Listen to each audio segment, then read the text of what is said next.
अस्सलाम वालेकुम जी। अस्सलाम वालेकुम।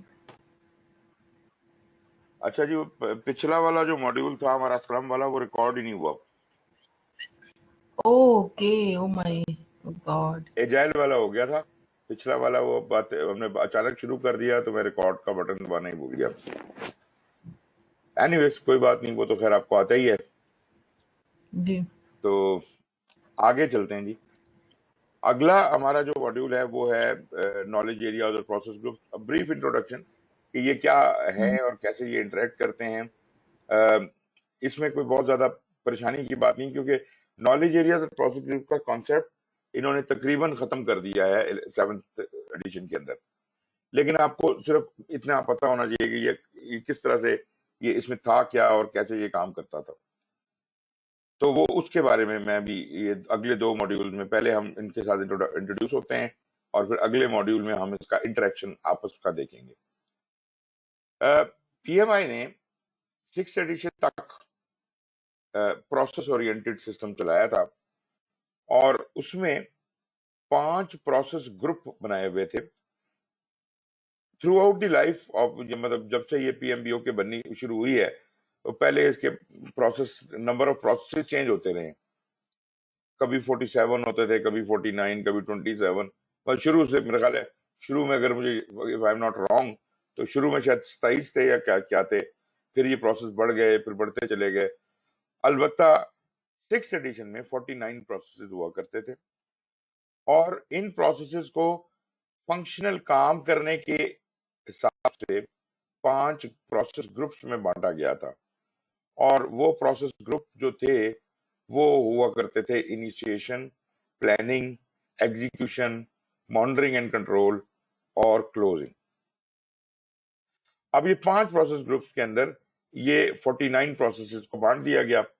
तो 2 प्रोसेसेस इनिशिएशन में आई, 24 प्रोसेसेस प्लानिंग में आई, 10 प्रोसेसेस एग्जीक्यूशन की थी, 12 प्रोसेस मॉनिटरिंग एंड कंट्रोल की थी और 1 प्रोसेस इन क्लोजिंग। ये मैं 6th एडिशन की बात कर रहा हूं। इससे पेशतर ये डिफरेंट था, इसकी डिस्ट्रीब्यूशन थोड़ी बहुत फर्क पड़ता रहता था, मगर ये मुसलसल ग्रूम होता जा रहा था। तो कहने का मतलब ये है कि अगर मैं प्रोसेस ग्रुप्स के हवाले से देखूं तो ये डिस्ट्रीब्यूशन थी। लेकिन ये जो प्रोसेसेस हैं, इनका ताल्लुक, हर प्रोसेस का ताल्लुक किसी ना किसी एरिया ऑफ स्पेशलाइजेशन से भी हुआ करता था। उसको हम कहते थे knowledge areas. There were 10 knowledge areas initially. जब शुरू हुई पीएमबीओ के तो ये 9 नॉलेज एरिया हुआ करते थे, फिर ये 10 हो गए आखिर में, 5th में 10 हो गए और 6th में भी 10 थे। तो 10 नॉलेज एरियाज में यही 49 प्रोसेस उस तरह से भी डिवाइड हो सकती थी। तो इसमें उन्होंने ये 10 प्रोसेस थी और इनके नंबर लगाए जो हुए हैं, ये चैप्टर वाइज नंबर हैं। मतलब पहले 3 चैप्टर तो आपको पता है पीएमबीओ के जो हैं वो इंट्रोडक्शन और ये वो चीजें हैं। चौथा चैप्टर जो है वो पहला नॉलेज एरिया रिप्रेजेंट करता है, प्रोजेक्ट इंटीग्रेशन मैनेजमेंट। और इसके 49 में से 7 प्रोसेस इंटीग्रेशन के हैं, फिर 5 से लेके 4, 5, 6, 13 तक ये 10 नॉलेज एरियाज हैं। और स्कोप के 6, स्केड्यूल के 6 प्रोसेस, कॉस्ट के 4, क्वालिटी के 3। तो मोस्टली ये देखने में आया कि 6th एडिशन तक लोग ज्यादातर इन चीजों को रटने में टाइम लगाते थे। अब उन्होंने वो फोकस हटा दिया है। ऑल्दो इन द बैकग्राउंड हो तो वही कुछ रहा है, स्कोप भी एग्जिस्ट करता है, स्केड्यूल भी करता है, कॉस्ट भी, सब चीजें एग्जिस्ट करती हैं, इनके प्रोसेस भी एग्जिस्ट करते हैं। लेकिन खास तौर पे उनको रटने और वो चीज करने से उन्होंने 7th एडिशन में हमें बाहर निकाल दिया। उन्होंने हमें कहा कि अब आप इस तरह से देखें कि आप अचीव क्या कर रहे हैं, आप ये कैपेबिलिटी बनाएं अपनी। आपको स्कोप बनाना आता हो, स्केड्यूल करना आता हो, फलानी चीज आती हो, फलानी चीज आती हो। तो मतलब एक तरह से देखा जाए तो वो सारे प्रोसेसेस जो हैं समहाउ आपके टास्क बन गए। आपको वो काम करना आना चाहिए, उसके टूल्स पता होने चाहिए। तो मतलब काफी हद तक वो चीजों को रीशेप कर दिया। तो ये 10 नॉलेज एरिया और इनकी डिस्ट्रीब्यूशन अगर आप देखें 49 प्रोसेसेस, तो इसमें इस तरह से डिस्ट्रीब्यूटेड है, और जैसे मैंने आपको बताया था, अगर आप प्रोसेस ग्रुप्स के हवाले से देखें तो इस तरह से डिस्ट्रीब्यूटेड है। प्रोसेस वही है, द सेम 49 प्रोसेस। अच्छा जी, मैं इससे आगे सीधा इंटरेक्शन पे चला जाता हूं, क्योंकि इधर ब्रेक लेने की जरूरत नहीं है, हम उसी टॉपिक को डिस्कस कर रहे हैं, आगे कंटिन्यू कर रहे हैं। अब ये आपस में नॉलेज एरियाज और प्रोसेस ग्रुप्स आपस में इंटरएक्ट कैसे करते हैं, this is important. Although again मैं वही बात कहूंगा कि 7th एडिशन के पॉइंट ऑफ व्यू से शायद बहुत ज्यादा इंपॉर्टेंट ना हो, लेकिन समझने के लिए कि how these things interact with each other, मेरा ख्याल है कि this is good to have this knowledge. Interaction में मैंने इन दोनों चीजों को मैप कर दिया इकट्ठे। अभी आपको शायद रीड तो नहीं आप कर सकते, मैं इसको बड़ा करके आपको दिखाऊंगा, लेकिन एक बिग पिक्चर में देखिए 5 कॉलम्स जो हैं वो प्रोसेस ग्रुप्स को रिप्रेजेंट करते हैं। ये इनिशिएशन है, एक मिनट में जरा, ये आपको ये नजर आ रहा होगा, ये इनिशिएशन है, ये प्लानिंग है, ये एग्जीक्यूशन, ये मॉनिटरिंग कंट्रोल, ये क्लोज। इनिशिएशन के नीचे जितने प्रोसेस दिए गए हैं, एक ये है और एक ये है, इनको टोटल करें तो 2 प्रोसेस इनिशिएशन के बने। प्लानिंग में आप देखें तो एक प्रोसेस यहां पर है इंटीग्रेशन में, ये इंटीग्रेशन नॉलेज एरिया है, उसका एक प्रोसेस है। स्कोप के 1 2 3 4 प्रोसेस हैं, स्केड्यूल के 5 प्रोसेस हैं, कॉस्ट के 3 प्रोसेस हैं। इन सबको जमा किया जाए तो 24 बनते हैं। इसी तरह एग्जीक्यूशन है, उसके ये प्रोसेसेस हैं। इस तरह आप ऊपर से नीचे की तरफ देखिए तो नीचे टोटल लिखा हुआ है, इन सबको जमा करेंगे तो ये 49 बन जाएंगे। अब आप दूसरी तरफ से देखिए नॉलेज एरिया, पहले इंटीग्रेशन फिर स्कोप टाइम कॉस्ट। आप नॉलेज एरिया के सामने देखें, इनिशिएशन का एक प्रोसेस है, प्लानिंग का एक प्रोसेस है, एग्जीक्यूशन के 2 प्रोसेस हैं, मॉनिटरिंग एंड कंट्रोल के 2 प्रोसेस हैं, और एक क्लोजिंग का है। इसका मतलब है 1 2 3 4 5 6 7 प्रोसेस हैं इसके। इसी तरह आप स्कोप में देखें तो 4 प्रोसेस तो आपके प्लानिंग में थे, इनिशिएशन में कोई नहीं, एग्जीक्यूशन में कोई नहीं, क्लोजिंग में कोई नहीं। 4 प्रोसेस इसके प्लानिंग में है और 2 प्रोसेस मॉनिटरिंग एंड कंट्रोल में है, टोटल 6 प्रोसेस। तो मतलब आप इसको क्रॉस रेफरेंस कर सकते हैं। This is how the knowledge areas and process groups are mapped. तो this knowledge may not be required for new exam. आपको अब तो दूसरे तरीके के साथ काम करना है, लेकिन मैंने जैसे आपको कहा कि इसका आपको फेयरली गुड आइडिया हो जाता है कि चीजें रोल कैसे करती हैं, काम कैसे करती हैं।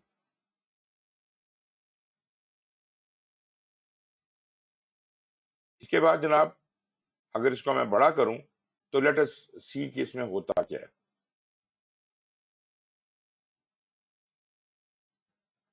इसके अंदर आप ये देख सकती हैं, अगर मैं एक एक नॉलेज एरिया वाइज चलता रहूं, इंटीग्रेशन में तो आपको बात क्लियर हो जाएगी। यहां पे वो कहता है जी कि इंटीग्रेशन, इंटीग्रेशन क्या है, सारे नॉलेज एरियाज को आपने उनकी प्लानिंग को कंसोलिडेट करना है, उनकी एग्जीक्यूशन को कंसोलिडेट करना है, मॉनिटरिंग एंड कंट्रोल को, मतलब this is the in charge, ये उनका बिग बॉस है बाकी तमाम नॉलेज एरियाज का। इंटीग्रेशन जो है, सब चीजें जो प्लान हो रही हैं उनको इंटीग्रेट होने। तो जब प्रोजेक्ट शुरू होता है तो जो, जैसे आपने देखा था कि हमने स्क्रम में बात की थी कि विजन स्टेटमेंट बनती है, यहाँ पे डेवलप चार्टर, ये वो हुक्मनामा है जिसके तहत प्रोजेक्ट एलोकेट होता है। सो चार्टर का बनना, चार्टर का दिया जाना, ये सारे काम उधर होते हैं। और प्लानिंग के अंदर आप प्रोजेक्ट मैनेजमेंट प्लान बनाते हैं, विच दरअसल इसके अंदर it contains all other management plan, मतलब scope management plan, schedule management plan, cost management plan, जितने नॉलेज एरियाज हैं उनके plans are part of the project management plan. तो वो लोग जो चीजें बनाएंगे वो बना के अपने प्लान इसको जमा करवाएंगे और ये उन्हें कंसोलिडेट करेगा, इंटीग्रेट करेगा, तो प्रोजेक्ट मैनेजमेंट प्लान बन जाएगा। एग्जीक्यूशन में जितनी भी चीजें एग्जीक्यूट हो रही हैं, ये उसका इंचार्ज 2 प्रोसेस है। एक तो जो एग्जीक्यूशन, जो प्लानिंग में प्लान हुआ था उसके मुताबिक काम करवाना, और फिर इस दौरान जो नया नॉलेज सीखने को मिलता है उसको आर्काइव करना, उसको महफूज करना।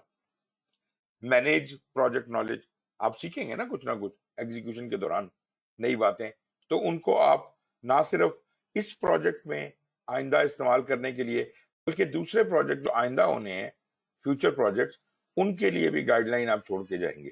तो ये मैनेज प्रोजेक्ट नॉलेज जहां जनरेट होता है। मॉनिटरिंग एंड कंट्रोल में इंटीग्रेशन की दो प्रोसेस हैं। एक तो प्रोजेक्ट की हर एस्पेक्ट पे मॉनिटर और कंट्रोल की नजर रखना, ठीक है जी, मतलब एवेल्युएशन, एनालिसिस, कि स्कोप कैसा जा रहा है, टाइम कैसा जा रहा है, कॉस्ट कैसा जा रहा है। असल में स्कोप के अपने कंट्रोल्स हैं, वैलिडेट स्कोप है, कंट्रोल स्कोप है, स्केड्यूल का कंट्रोल स्केड्यूल है, इसी तरीके के साथ बाकियों के भी अपने अपने कंट्रोल्स हैं। लेकिन ये इन सब कंट्रोल्स का माई बाप जो है वो है monitor and control project work. ये सब इसको रिपोर्ट करते हैं। जो कुछ भी ये लोग फाइंड करते हैं अपने एनालिसिस की रोशनी में, कौन सा काम कैसा हो रहा है, ये इसको रिपोर्ट करते हैं, ये कंसोलिडेट करता है इस रिपोर्ट को, monitor and control project work. इसके अलावा अगर कोई तब्दीली हो, चेंज रिक्वेस्ट हो, भले वो एग्जीक्यूशन से आई हो या ये जो बाकी नॉलेज एरियाज ने अपना एनालिसिस किया है उसकी रोशनी में कोई तब्दीली सामने आई हो, तो वो जो चेंज रिक्वेस्ट है उसको कैसे डील करना है, वो प्रोसेस होगी, चेंज रिक्वेस्ट आएंगी जो, वो सब की सब integrated change control, 4.6 perform integrated control, इसका काम है कि कहीं से भी चेंज रिक्वेस्ट आए उसको प्रोसेस ये करता है, और इसका ताल्लुक इंटीग्रेशन से।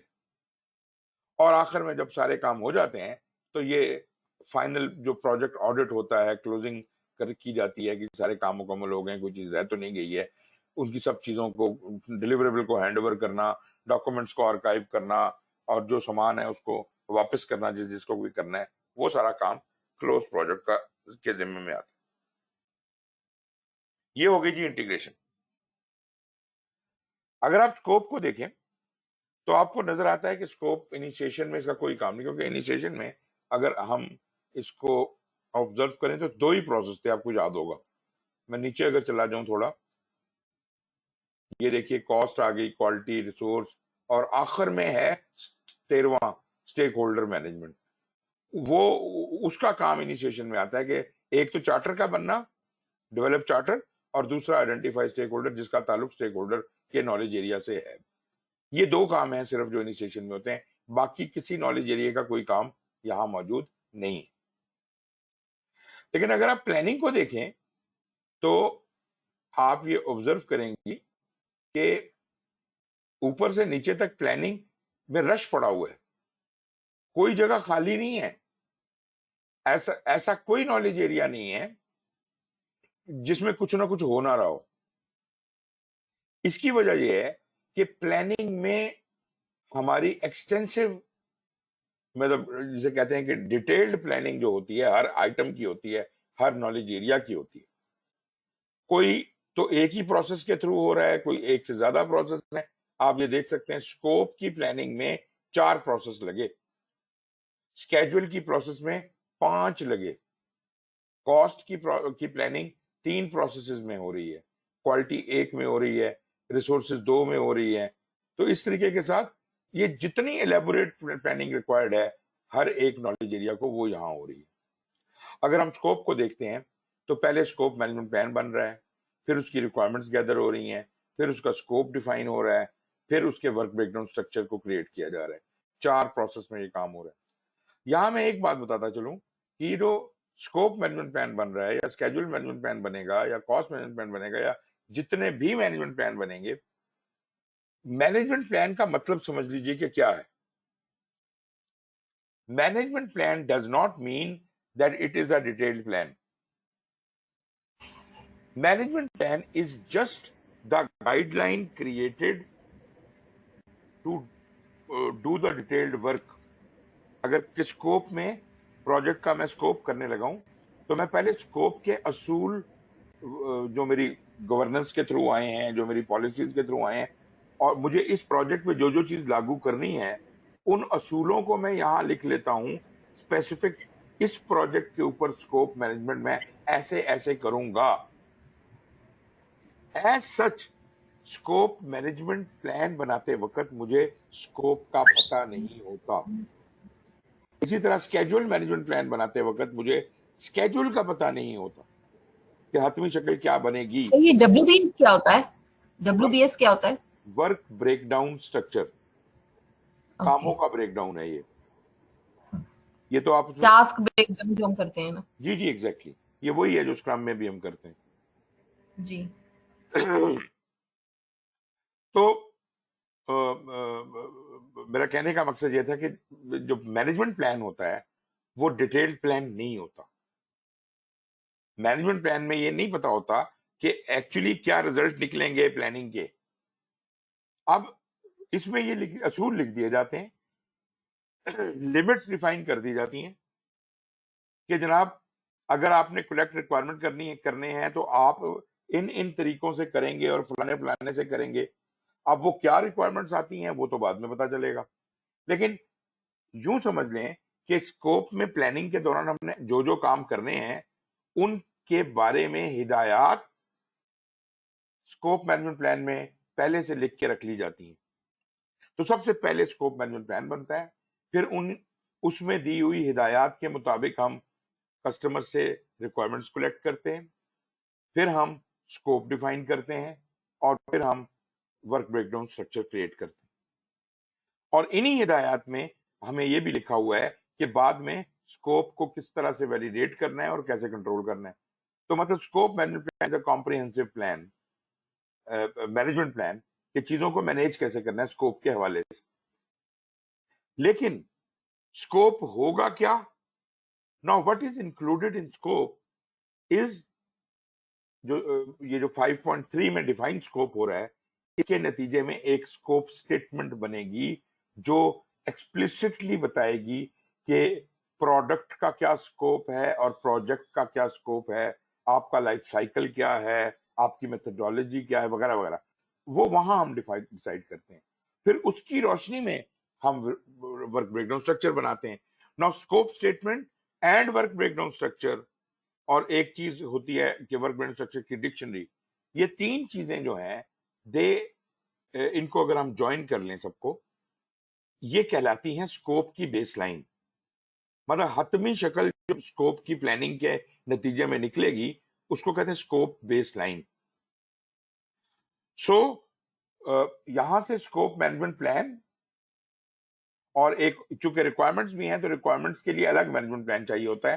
तो एक तो बनता है ओवरऑल स्कोप मैनेजमेंट प्लान, एक बनता है रिक्वायरमेंट मैनेजमेंट प्लान। ये रिक्वायरमेंट्स कैसे गैदर होनी है और मेंटेन होनी है। ये दोनों प्लान प्रोजेक्ट मैनेजमेंट प्लान को जमा हो जाते हैं और बाकी जो कुछ भी यहां हो रहा है that goes to project document. एक आर्काइव है, एक समझ लीजिए एक जगह है जहां हम सारे डॉक्यूमेंट जो जो बनेंगे वो रखते जाते हैं। लेकिन जो हतमी शक्ल होती है जिसके ऊपर अमल पैरा होना है उसको हम कहते हैं बेस लाइन।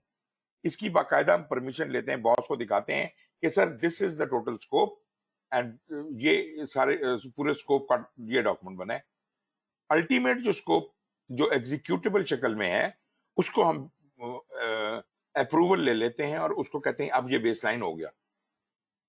और बेसलाइन भी प्रोजेक्ट मैनेजमेंट प्लान में जमा हो जाती है, लेकिन जो उसकी वर्किंग थी वो प्रोजेक्ट डॉक्यूमेंट्स में ही रहेगी, सिर्फ उसकी हतमी आखिरी शक्ल जो है वो इसमें जाती। अब आप स्केड्यूल पे आ जाएं, स्केड्यूल में भी ऐसा ही है। पहले स्केड्यूल मैनेजमेंट प्लान बनाना है। अब आप देखिए उसमें करते करते क्या क्या है, एक्टिविटीज को डिफाइन करना, सीक्वेंस करना, एस्टिमेट करना ड्यूरेशन को, स्केड्यूल बनाना, फिर आपकी वो जो रिसोर्सेज का एस्टिमेट है, फिर आपका कॉस्ट भी इसमें एसोसिएट होती है। तो जो जो भी ताल्लुक की चीजें हैं क्योंकि एक्टिविटी डिफाइन हो गई है वो सारे काम हो सकेंगे। अब जब आप फाइनल स्केड्यूल डेवलप कर लेते हैं तो एक गैंट चार्ट बन जाता है जिसके ऊपर आप अमल कर सकते हैं, उसको आप अप्रूव करा लें, उसकी बेसलाइन बना लें और ये बेसलाइन और schedule management plan will go to project management plan. तो बीच में आपकी एक्टिविटीज की लिस्ट बनी, नेटवर्क डायग्राम्स बने, सीक्वेंस बना, चार्ट्स बने, ये बना, वो बना, all of that goes to project documents. But the final Gantt chart, या जिसको हम schedule कहते हैं, is part of the project management plan, because इसके मुताबिक वो जो आगे आप देखते हैं direct and manage project work लिखा हुआ है, वो दरअसल एग्जीक्यूशन ऑफ दीज बेसलाइंस है। स्कोप की बेसलाइन, स्केड्यूल की और कॉस्ट की बेसलाइन, ये तीन ही बेसलाइंस होती हैं जिनको एग्जीक्यूट किया जाता है। तो ये एग्जीक्यूशन जब होगी तो इंटीग्रेशन का काम है एग्जीक्यूट करवाना। आप देखें एग्जीक्यूशन में स्कोप का कोई काम नजर नहीं आ रहा, स्केड्यूल का नहीं नजर आ रहा, कॉस्ट का नहीं नजर आ रहा। दरअसल वो जो बेसलाइंस हमने जमा करवा दी थी प्रोजेक्ट मैनेजमेंट प्लान को, they are being executed by integration itself, and that is called direct and manage project work.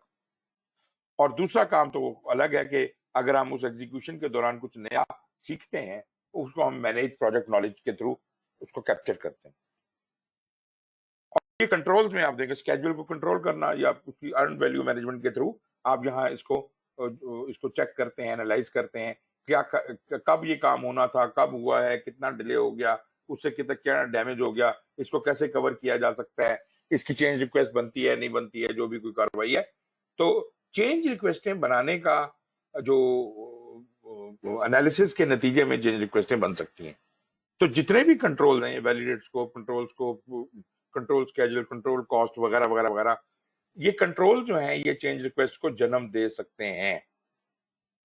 और इसी तरह एग्जीक्यूशन के दौरान जब काम हो रहा होता है direct and manage project work में, उसके दौरान भी चेंज रिक्वेस्ट को जन्म दिया जा सकता है।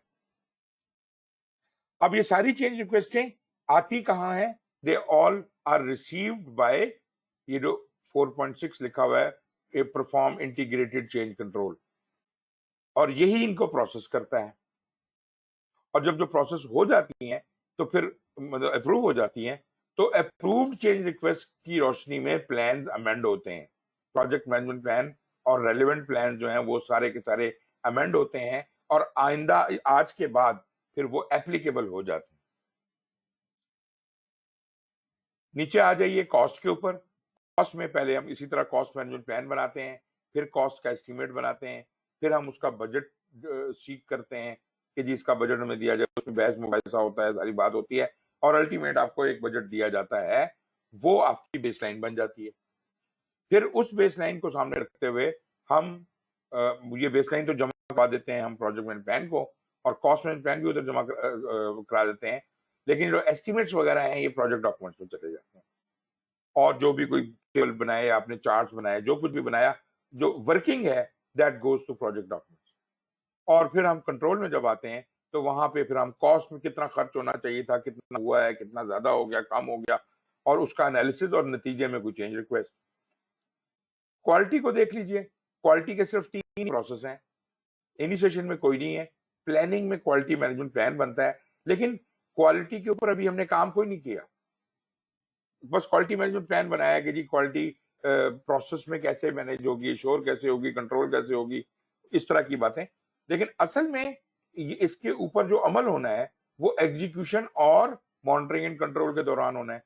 जो एग्जीक्यूशन में होना है उसको हम कहते हैं मैनेज क्वालिटी। यहाँ पर क्वालिटी अश्योरेंस होती है, ऑडिट्स होते हैं कि जो प्रोसेसेस चल रहे हैं वो ठीक चल रहे हैं कि नहीं चल रहे, उनको ठीक करना, उनको इम्प्रूव करना, ये मैनेज क्वालिटी का काम है। और क्वालिटी कंट्रोल जो चीज बन के निकलती है, जो प्रोडक्ट बन के निकलती है, बेशक वो फाइनल प्रोडक्ट हो या इंटरम प्रोडक्ट हो, जो भी कुछ निकलता है बन के, उसकी क्वालिटी को कंट्रोल करना, ये क्वालिटी कंट्रोल का काम है।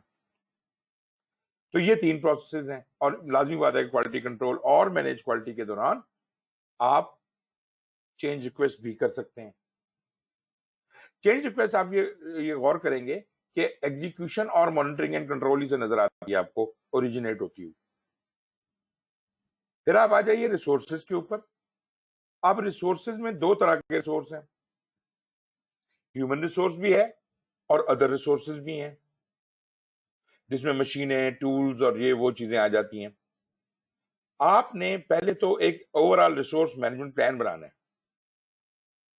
उसके बाद आपने इंडिविजुअल रिसोर्सेज को एस्टिमेट करना है, ह्यूमंस को भी और अदर बाकी तमाम को भी। और ये एस्टिमेशन लाजमी होता है। एक्टिविटी इसका पता होगा तो आप हर एक्टिविटी के ऊपर ये बता सकेंगे कि इसमें मुझे 2 बंदे चाहिए, 3 बेलचे चाहिए, फलानी चीज चाहिए, फलानी चीज चाहिए। तो ये आप एस्टिमेट कर लेते हैं। और ये एस्टिमेट करने के बाद जब आप एग्जीक्यूशन में जाते हैं तो यहां पर सबसे पहले तो उन रिसोर्सेज को जब जब जरूरत है उसके मुताबिक उनको एक्वायर करना। यहां पे वो फिलॉसफी इस्तेमाल होती है जस्ट इन टाइम वाली, कि चीजों को जब जरूरत है तभी एक्वायर किया जाए, बिला वजह पहले से खरीद के रख ना ली जाए, क्योंकि फिर आपको उसको मेंटेनेंस भी करनी पड़ेगी और बाकी हिसाब किताब, और हो सकता है चीजें जाया भी हो जाए। तो वो जाया होने से बचाने के लिए एक जापानीज टेक्निक है जस्ट इन टाइम, कि आप चीजों को उसी वक्त एक्वायर करें जब उनकी जरूरत है। ये तो हो गया एक्विजिशन ऑफ रिसोर्सेज के हवाले से, और ये अप्लाई करता है बंदों के ऊपर भी करता है और चीजों के ऊपर भी करता है। तो एक्विजिशन, जहां तक बेजान रिसोर्सेज हैं उनकी बात एक्विजिशन पे खत्म हो जाती है। वेयर एज ह्यूमन रिसोर्सेज जो हैं, एक्वायर होने के बाद हमें उनके साथ कुछ और भी काम करने हैं। हमने उस टीम को डेवलप करके उस जगह तक लाना है कि वो काम परफॉर्म करने के कैपेबल हो जाए, भले वो पहले कितने ही कॉम्पिटेंट क्यों ना हो। लेकिन ये काम उनको समझाना भी तो है, और ये काम उन्होंने इंडिविजुअली थोड़ी करना है, ये तो उन्होंने एज अ टीम करना है। तो we have to develop this team. Team dynamics होंगी, टीम की फॉर्मिंग होगी, स्टॉर्मिंग होगी, नॉर्मिंग होगी, फिर मतलब ये कि टीम पहले फॉर्म की जाती है, फिर वो आपस में झगड़ती है, स्टॉर्म करती है, फिर वो क्या कहते हैं, नॉर्मलाइज होती है, नॉर्म करती है, और फिर वो परफॉर्म करती है। और 5वां स्टेज है कि जब काम खत्म हो जाता है तो इस टीम को खत्म कर दिया जाता है, इसको एडजॉर्न कर दिया जाता है। खैर, तो डेवलप टीम के अंदर हम उस टीम को तैयार करते हैं काम के वक्त से पहले तक। मतलब जब से कि 25 तारीख को इस टीम ने काम परफॉर्म करना शुरू करना है, तो मैं इनको कुछ अर्सा पहले हायर करके एक्वायर करके रख लूंगा और इनकी ट्रेनिंग करूंगा, इनको आपस में काम करने का मौका दूंगा, ताकि उस तारीख को ये ऑप्टिमम एफिशिएंसी पे काम करने के काबिल हो। ऐसा ना हो कि आखिरी दिन बंदा लाके खड़ा कर दिया और पता है कोई नहीं टीम में उन्होंने काम कैसे करना है, वो लड़ते झगड़ते फिर रहे हैं और काम नहीं हो पा रहा। तो डेवलप टीम का अमल जो है वो काम लगाने से पहले मुकम्मल हो चुका होना चाहिए। और फिर आप टीम जब काम पे लग जाती है तो वो फिर मैनेज करते हैं टीम को। आखिर में ये तमाम रिसोर्सेज जो हैं, इनको कंट्रोल करना, खासतौर पे बेजान रिसोर्सेज को कंट्रोल किया जाता है, जानदार रिसोर्सेज को मैनेज किया जाता है। और मैनेज तो आप कर ही रहे हैं एग्जीक्यूशन के दौरान टीम को, तो जानदार रिसोर्सेज का तो काम हो गया। लेकिन जो बेजान रिसोर्सेज हैं उनको कंट्रोल किया जाता है, उनकी इन्वेंट्री का हिसाब किताब ये वो, और फिर जो कुछ भी आपने रिसोर्सेज के हवाले से किया है, ज्यादा खर्च कम खर्च ये वो हिसाब किताब, उसका एनालिसिस, और फिर आइंदा के लिए उसके लिए आप कोई चेंज रिक्वेस्ट बनाना चाहते हैं या कोई भी चीज। कम्युनिकेशन पे आ जाए, इसके भी 3 ही प्रोसेस हैं। प्लानिंग, पहले तो आप ओवरऑल कम्युनिकेशन का प्लान कर लेते हैं कि जी कब कब कौन किससे क्या कम्युनिकेट करेगा, all the reports and return. या जरूरी नहीं है कि खाली रिटर्न रिपोर्ट्स ही हों, अदरवाइज भी कोई रिपोर्ट्स हो सकती हैं, तो वो तमाम की तमाम जो है आप यहाँ डिसाइड कर लेते हैं। फिर एग्जीक्यूशन के दौरान वो कम्युनिकेशन को आप मैनेज करते हैं कि वो प्लान के मुताबिक चीजें हो रही हैं या नहीं हो रही। प्लान ऐसा नहीं होना चाहिए कि प्लान बना लिया अब उसके बाद आप भूल गए, आपने उस पर अमल नहीं करना। आपने एक एक लफ्ज जो प्लान में लिखा है उसके मुताबिक अमल करना है। जिस कम्युनिकेशन ने जिस वक्त होना था, आपने ये इंश्योर करना है एज अ प्रोजेक्ट मैनेजर कि वो चीजें अक्कर करें। और बाद में मॉनिटरिंग एंड कंट्रोल के दौरान हम उन कम्युनिकेशंस को मॉनिटर करते हैं कि how well the communication has happened, and if there is any change required तो वो चेंज रिक्वेस्ट भी करेगा। ये अपना एनालिसिस हर कोई करता है अपना अपना एरिया का। तो कम्युनिकेशन का जो एनालिसिस है वो मॉनिटर कंट्रोल कम्युनिकेशन करेगा, और मॉनिटर कम्युनिकेशन ये करके देगा। अगर कोई चेंज रिक्वेस्ट होगी तो इंटीग्रेटेड चेंज कंट्रोल को देगा, और जो अपने एनालिसिस का रिजल्ट है वो जमा करवाएगा अपने भाई बाप को monitor and control project work. 2 process है ना इसमें इंटीग्रेशन के, वो कंट्रोल करते हैं। फिर रिस्क आ जाता है जी। रिस्क एक अनहोनी है जो हो भी सकता है, नहीं भी हो सकता, तो इसमें हमें बहुत केयरफुल रहना पड़ता है। इसलिए प्लानिंग में इसके बहुत सारे काम है, मतलब we have to be proactive. तो पहले तो आप एक अपना रिस्क मैनेजमेंट प्लान बनाते हैं कि हमने रिस्क मैनेजमेंट करनी कैसे है। उसमें आप ये बात आउटलाइन कर देते हैं कि रिस्कों को आइडेंटिफाई करने के लिए कौन से तरीके इस्तेमाल होंगे, तो क्वालिटेटिव एनालिसिस कैसे होगा, क्वांटिटेटिव कैसे होगा, रिस्क रिस्पॉन्सेज के कौन कौन से फाल तरीके हैं, वगैरह वगैरह। उसके बाद ये जो रिस्क मैनेजमेंट प्लान के मुताबिक फिर हम एक्चुअली रिस्कों को आइडेंटिफाई करना शुरू करते हैं, क्वालिफाई करते हैं, क्वांटिफाई करते हैं, रिस्पॉन्सेज बनाते हैं, ये सब कुछ कर लेते हैं, तो आपका ये बार काम खत्म हो गया। जो रिस्क मैनेजमेंट प्लान है, only this risk management plan goes to integration project management plan के अंदर। फिर जनाब ये रिस्क जब एग्जीक्यूशन के दौरान जब कोई रिस्क अक्कर होता है, क्योंकि ये कोई डेफिनेट तो नहीं है कि हर रिस्क अक्कर होगा, कोई होगा कोई नहीं होगा, जब भी कोई रिस्क अक्कर होगा तो हम उसकी रिस्पॉन्स इंप्लीमेंट कर देंगे एज पर प्लान, ये रिस्क रिस्पॉन्स प्लान। अब risk response plan is not part of the risk management plan, this is part of the project documents. ये जो कुछ भी एनालिसिस है, रिस्क आइडेंटिफिकेशन हुई है तो रिस्क रजिस्टर्स या लिस्टें बनी होंगी, जो एनालिसिस है क्वालिटेटिव और क्वांटिटेटिव, और जो रिस्क रिस्पॉन्स प्लान है, this all is part of project documents. और रिस्क रिस्पॉन्स के ऊपर आप अमल पैरा होते हैं, ये इंप्लीमेंट रिस्क रिस्पॉन्सेज हैं। और बाद में आप जो मॉनिटरिंग एंड कंट्रोल के दौरान आप मॉनिटर करते हैं कौन सा रिस्क अक्कर हुआ, कौन सा नहीं हुआ, और कोई नया रिस्क तो नहीं है। अगर कोई नए रिस्क हैं, क्योंकि वक्त के चेंज होने के साथ साथ नए रिस्क नजर आने शुरू हो जाएंगे जो पहले आपको शायद अंदाजा भी नहीं था, तो ये सारा काम जो आपने किया था आइडेंटिफाई से लेकर रिस्पॉन्स प्लान रिस्क रिस्पॉन्सेज तक, ये इधर दोहराया जाएगा for any new risk.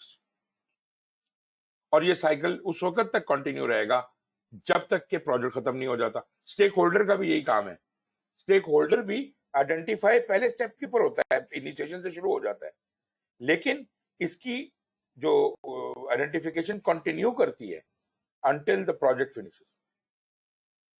Procurement में आ जाइए।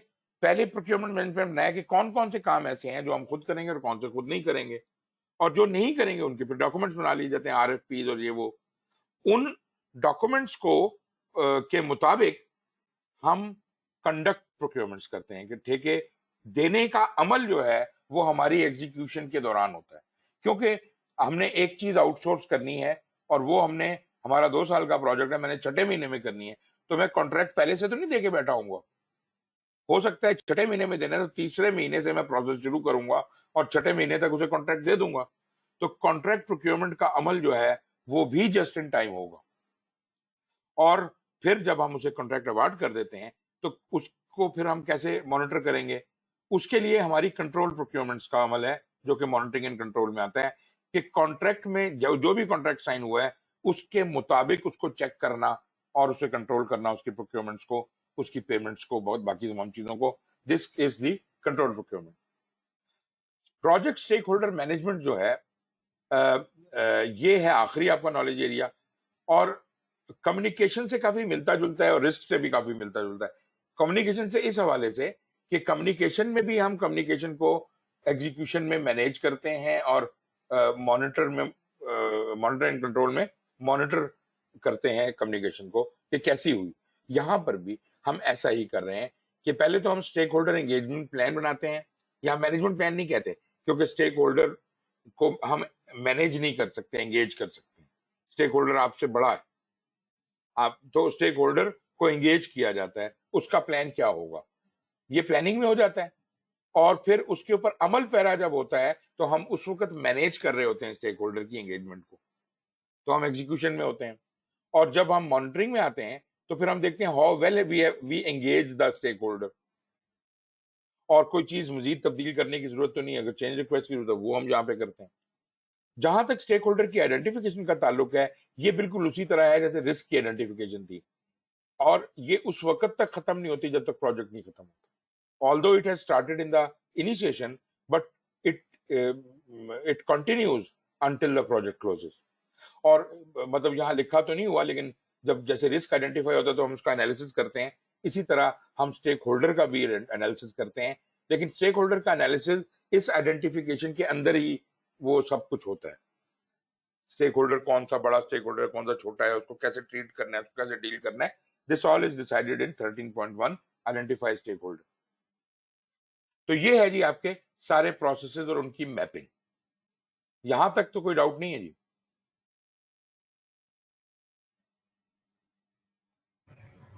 जी नहीं सर। अच्छा जी, ऐसा करते हैं, एक काम मैंने और आपके साथ करना है, और वो ये कि इनका इंटरेक्शन दिखाना है आपको। ये तो मैपिंग तो कर दी ना कि कौन सी चीज कहाँ फिट होती है, जी वो इसको आप देखेंगे, आपको बाद में और भी बेहतर समझ आ जाएगा। लेकिन मैं अभी ब्रेक एक लेता हूं, और उस ब्रेक के बाद I will show you how these things interact with each other. Generally तो मैंने डिफाइन कर दिया कि ये काम करता है, ये करता है, ये करता है, लेकिन वो इंटरेक्ट कैसे करते हैं, वो उसका फ्लो देखेंगे। तो लेट्स हैव अ लिटिल ठीक है sir. Break for about 10-15 minute ले लें इस दफा। 11:30 बजे हम जी शुरू करते हैं नेक्स्ट। ठीक है सर। ओके जी, टेक केयर।